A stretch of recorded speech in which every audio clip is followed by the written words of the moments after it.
Assalamualaikum warahmatullahi wabarakatuh. Saya atas nama Nur Syamsi dari kelas Pendidikan Teknik Elektro 01. Kali ini saya akan menjelaskan bab 3, yaitu pengembangan model desain pembelajaran. Adapun yang saya akan bahas pada kesempatan kali ini yaitu yang pertama, pengertian model desain pembelajaran, yang kedua, model-model desain pembelajaran, yang ketiga, pengembangan model desain pembelajaran, dan yang terakhir yaitu kesimpulan. Yang pertama yaitu pengertian model desain pembelajaran. Model pembelajaran merupakan komponen utama dalam menciptakan suasana pembelajaran yang menyenangkan bagi siswa, sehingga siswa lebih aktif, kreatif, inovatif, dan berkarakter. Model pembelajaran menjadi pijakan untuk menghasilkan perencanaan hasil pembelajaran yang bernuansa afektif, efisien, dan menyenangkan. Selanjutnya yaitu tanda-tanda perkembangan sesuai dengan perkembangan iptek. Yang pertama yaitu pengajaran, sama artinya dengan kegiatan mengajar. Kegiatan mengajar dilakukan oleh guru untuk menyampaikan pengetahuan kepada siswa. Dalam konsep ini, guru bertindak dan berperan aktif, bahkan sangat menonjol dan bersifat menentukan segalanya. Yang kedua yaitu pengajaran merupakan interaksi mengajar dan belajar. Pengajaran berlangsung sebagai suatu proses saling mempengaruhi dalam bentuk hubungan interaksi antara guru dan siswa. Guru bertindak sebagai pengajar, sedangkan siswa berperan sebagai yang melakukan perbuatan belajar. Yang ketiga yaitu pengajaran sebagai suatu sistem. Pengertian pengajaran pada hakikatnya lebih luas dan bukan hanya sebagai suatu proses atau prosedur. Pengajaran adalah suatu sistem yang luas, yang mengandung dan dilandasi oleh berbagai dimensi, yaitu yang pertama profesi guru, yang kedua perkembangan dan pertumbuhan siswa atau peserta didik, yang ketiga yaitu tujuan pendidikan dan pengajaran, yang keempat yaitu program pendidikan dan kurikulum, yang kelima yaitu perencanaan pengajaran, yang keenam yaitu strategi belajar mengajar, yang ketujuh media pengajaran, yang kedelapan yaitu bimbingan belajar, dan yang terakhir yaitu hubungan antara sekolah dan masyarakat, serta manajemen pendidikan dalam kelas.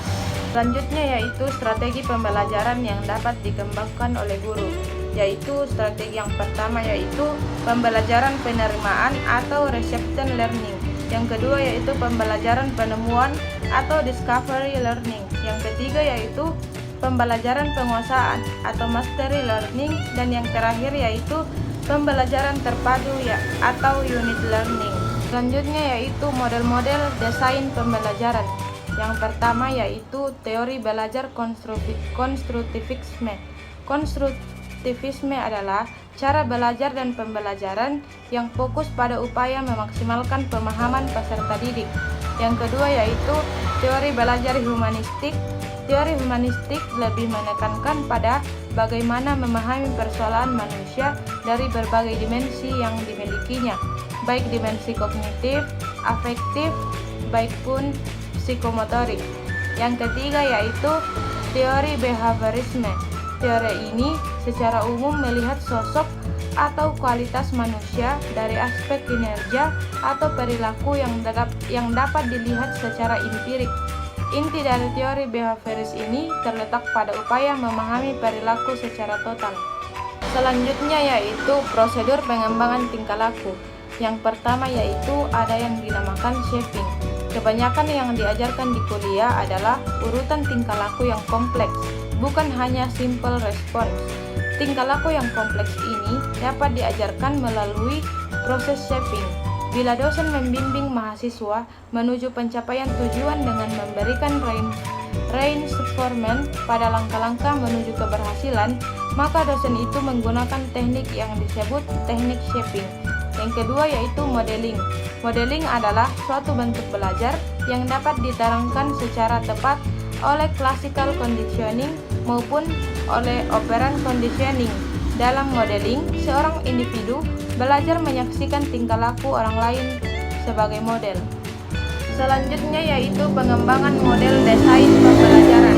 Pengembangan model pembelajaran merupakan analisis, desain, konstruksi, implementasi, evaluasi, dan pengolahan proses pembelajaran dan non-pembelajaran, serta sumber daya untuk meningkatkan pembelajaran dan kinerja dalam berbagai situasi, intuisi, dan pendidikan. Istilah pengembangan dalam pembelajaran dikemukakan oleh Ray Julk adalah suatu upaya untuk memahami atau understanding, memperbaiki, dan mengkonstruksi bangunan berdasarkan cetak biru atau blueprint.